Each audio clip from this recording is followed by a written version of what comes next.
ते काही चौथं गणित आहे. ते काय आहे बघा रे. आयताकृती सभागृहाची लांबी काय आहे रे, तर ती आहे लांबी 12 मीटर व रुंदी किती आहे रे, 6 मीटर. या खोलीत 30 सेंटीमीटर बाजू असलेल्या चौरसाकृती काय करायचे तर फरशा बसवायच्या आहेत. तर संपूर्ण सभागृहात किती फरशा बसतील. बघा 2 प्रश्न आपल्याला विचारलेत की त्यांनी काय सांगितले, हे जे काही सभागृहामध्ये किती फरशा बसतील आणि या उदाहरणातील जी काही चौरसाकृती 30 सेंटीमीटर आहे तिथं काय केलं रे, 15 सेमी बाजूच्या घेतल्या तर किती फरशा बसतील. म्हणजेच आपल्याला काय करायचं आहे, जे काही सभागृहामध्ये किती फरशा बसतील आणि त्यानंतर ह्या 30 सेंटीमीटरचं जर मी काय केलं रे, निम्म केलं तर किती फरशा बसतील. असे 2 प्रश्न आपल्याला इथे विचारलेले आहेत. चला तर मग सुरुवात करूया. बघा विद्यार्थी मित्रांनो, आता आपल्याला काय केले बघा, जी काही लांबी दिली मीटरमध्ये, रुंदी दिली मीटरमध्ये, पण जी काही फरशी बसवायची आहे ती किती आहे रे, सेंटीमीटरमध्ये. म्हणून पहिल्यांदा आपण काय करूया, जे काही मीटरचं रूपांतर करूया सेंटीमीटरमध्ये. म्हणजेच बघा 1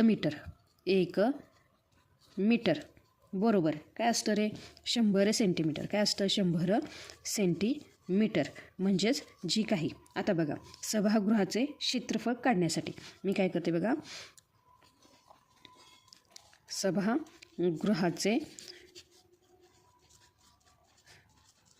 क्षेत्रफळ काढण्यासाठी जी काही लांबी आहे, काय आहे रे, लांबी ती किती आहे रे, तर ती आहे 12 मीटर. किती आहे रे, 12 मीटर. म्हणजेच ह्याचं रूपांतर मी सेंटीमीटर केलं तर 12 गुणिले 100 किती येणार आहे, 1200 सेमी. काय येणार आहे, 1200 सेमी. लक्षात आलं का, मी काय केलं 12 गुणिले 100. तर आता रुंदी किती आहे रे, तर रुंदी आहे 6 मीटर. काय आहे रे, 6 मीटर. म्हणजेच मी काय केलं 6 गुणिले 100 केलं तर इथं काय येणार आहे, 600 सेमी. काय येणार आहे, 600 सेमी.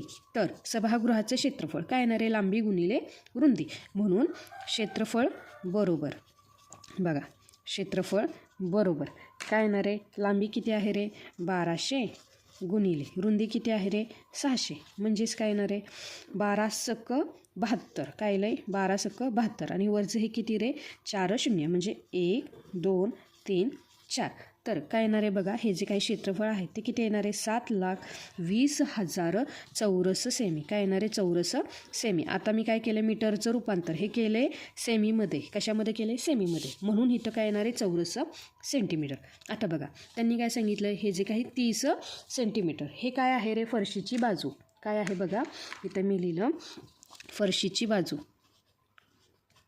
फरशीची बाजू किती आहे रे ती, तर ती आहे 30 सेंटीमीटर. किती आहे, 30 सेंटीमीटर. तर बघा आता क्षेत्रफळ किती येणार आहे, आता जी काही फरशी आहे ती काय आहे रे, चौरस. काय आहे रे, चौरसाकृती. म्हणजेच आता चौरसाचे क्षेत्रफळ म्हणजे ह्या फरशीचे क्षेत्रफळ काय येणार आहे बघा, फरशीचे क्षेत्रफळ बरोबर काय येणार आहे, तर बाजू गुणिले बाजू. म्हणजेच काय बघा, बाजू गुणिले बाजू. का, कारण इथे चौरस आहे म्हणून बाजू गुणिले बाजू काय येणार आहे, 30 गुणिले 30. बघा 3 त्रिक 9 आणि वरचे हे 2 शून्य. म्हणजेच काय आलं रे, 900 चौरस सेमी. काय येणार आहे, 900 चौरस सेमी. आता बघा हे जे काही 30 सेमी फरशांची संख्या आपल्याला किती असेल, म्हणून इथं पुढे काय येणार आहे बघा,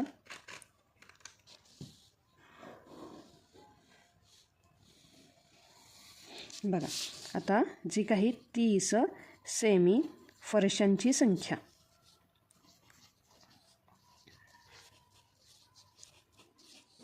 30 सेमी फरशांची संख्या बरोबर आता काय येणार आहे बघा, तर येणारे सभागृहाचे क्षेत्रफळ बरोबर काय येणार आहे बघा, सभागृहाचे क्षेत्रफळ भागिले काय येणार आहे, फरशीचे जे काही क्षेत्रफळ आहे. म्हणून बघा सभागृहाचे क्षेत्रफळ भागिले फरशीचे क्षेत्रफळ. आता बघा सभागृहाचे क्षेत्रफळ किती आहे रे, 7,20,000 चौरस सेमी भागिले फरशीचे क्षेत्रफळ किती आहे रे, 900 चौरस सेमी. आता बघा यामध्ये काय होणार आहे, हे जे काही 2 शून्य आहेत हे काय होणार आहेत, एकमेकांना गेले. काय होणार आहे, हे जे काही 2 शून्य 1 2 अंशामधील आणि छेदामधील 2 शून्य गेले.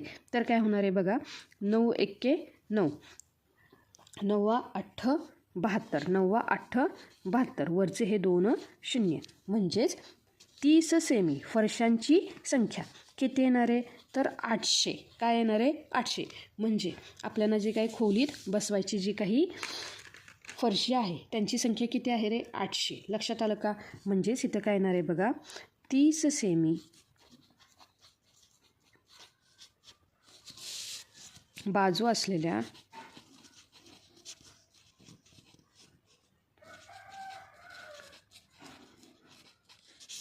किती फरशा लागतील रे, तर 800 फरशा लागतील. किती, 800 फरशा लागतील. लक्षात आलं का विद्यार्थी मित्रांनो.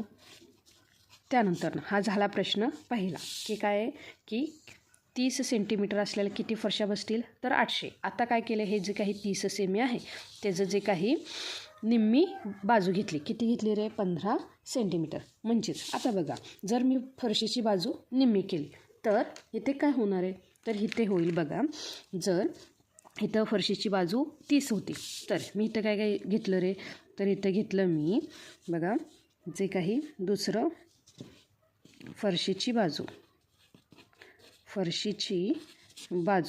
काय आहे आता, 15 सेमी. तर त्याचे जे काही क्षेत्रफळ असणार आहे ते काय होणार आहे बघा, बाजू गुणिले बाजू. म्हणजेच इथं काय येणार आहे, 15 गुणिले 15. म्हणजे हा एक 15 गुणिले 15 म्हणजेच काय असणार आहे, 15चा वर्ग. तो किती येणार आहे, 225 चौरस सेमी. काय येणार आहे, 225 चौरस सेमी. लक्षात आलं का विद्यार्थी मित्रांनो. आता बघा, आपल्याला काय करायचं आहे, ह्या 15 सेमीच्या फरशा बसवायच्यात. तर किती येणार आहेत, सेम तसंच काय आहे, सभागृहाचे क्षेत्रफळ भागिले फरशीचे क्षेत्रफळ. म्हणजेच काय येणार आहे, सभागृहाचे क्षेत्रफळ किती आहे, 7,20,000 चौरस सेंटीमीटर. आणि जे काही फरशीचं क्षेत्रफळ आहे ते किती आहे अरे, आता 225. काय आहे, 225. आता बघा, मी काय केलं, जर 25ने ह्याला भाग लावला तर काय येणार आहे बघा, तर 25च्या पाड्यामध्ये ह्या संख्या आहेत. कोणती संख्या आहे बघा, तर मी असं लिहिलं 25 9 225. काय आहे, 25 9 225. त्यानंतर बघा 25 2 50. 25 2 काय येणार आहे, 50. म्हणजेच बघा 72मधून जर 50 गेले तर किती उरणार आहेत रे, तर इथं उरणार आहे 22. किती उरणार आहे, 22. आता बघा 25 8 म्हणजेच काय येणार आहे, 25 8 200. तर विद्यार्थी मित्रांनो बघा, 220मधून 200 गेले तर आता काय राहिले रे, 220मधून 200 गेले तर इथं काय राहिले, तर इथं राहिले 20. काय राहिले रे, 20. म्हणून आता बघा काय येणार आहे, 25 8 200. काय येणार आहे, 25 8 200. लक्षात आलं का. म्हणजे 25 मी काय केलं रे, ह्याला भाग लावला तर काय येणार आहे, आणि हे राहिलेले 2 शून्य म्हणजे 25 भागिले 0 किती भाग लागला, 0चा.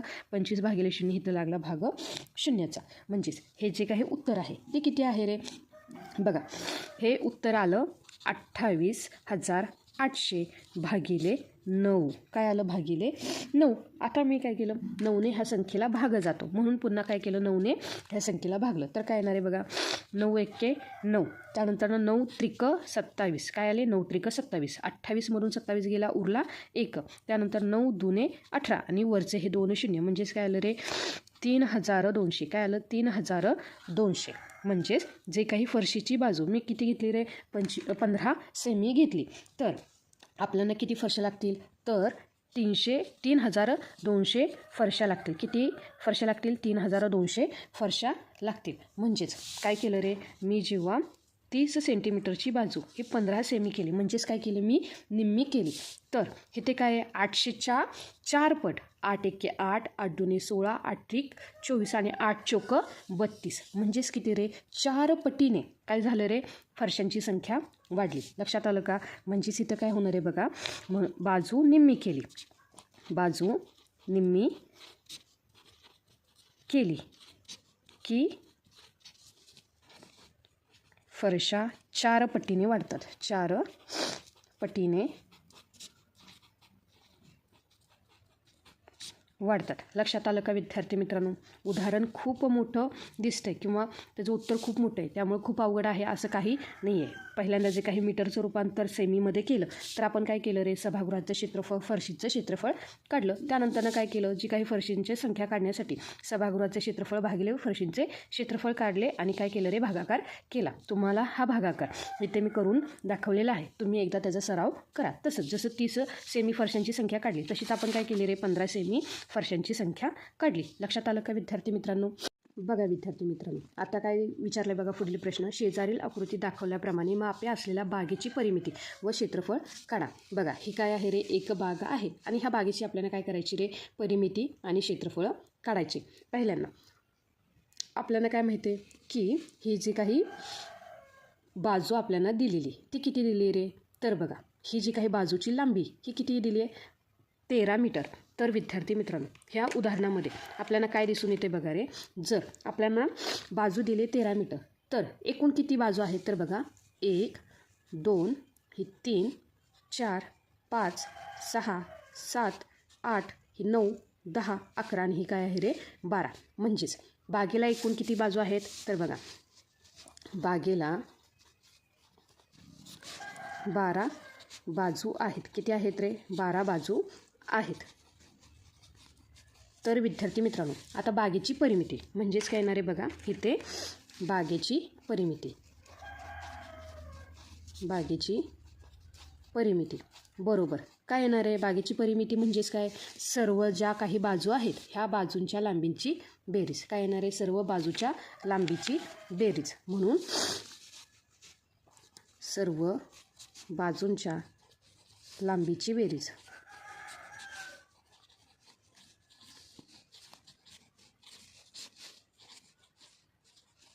आता सर्व बाजू म्हणजेच किती आहेत रे, 12 बाजू आहेत. 12 बाजू गुणिले काय येणार आहे, तर ह्यांची जी काही लांबी आहे ती किती आहे रे, 13 मीटर. किती आहे रे, 13. म्हणून 12 गुणिले 13. चला 12ने काय करूया, 13ला गुणूया. 12 त्रिक काय येणार आहे, 36. उत्तरामध्ये 6 हातचा गेला 3. 12 एक्के 12, 12 अधिक 3 बरोबर काय आले रे, 15. म्हणजेच बागेची परिमिती किती आली रे, 156 मीटर. काय येणार आहे, 156 मीटर. परिमिती लिहिताना आपल्याला चौरस लिहायची गरज नसते. हे चौरस हे कुणाचं एकक आहे, क्षेत्रफळाचे एकक आहे. म्हणून मी काय घेतलं रे, 156 मीटर. आता बघा हे जे काही बाग आहे ही बाग किती आहे रे, तर 13 मीटर बाजू असलेली काय आहे रे, बाग आहे. पण आपल्याला आता काय करायचं आहे, क्षेत्रफळ काढायचं आहे. काय करायचं आहे, बागेचं क्षेत्रफळ काढायचं आहे. म्हणजेच इथे बघा बागेचे क्षेत्रफळ.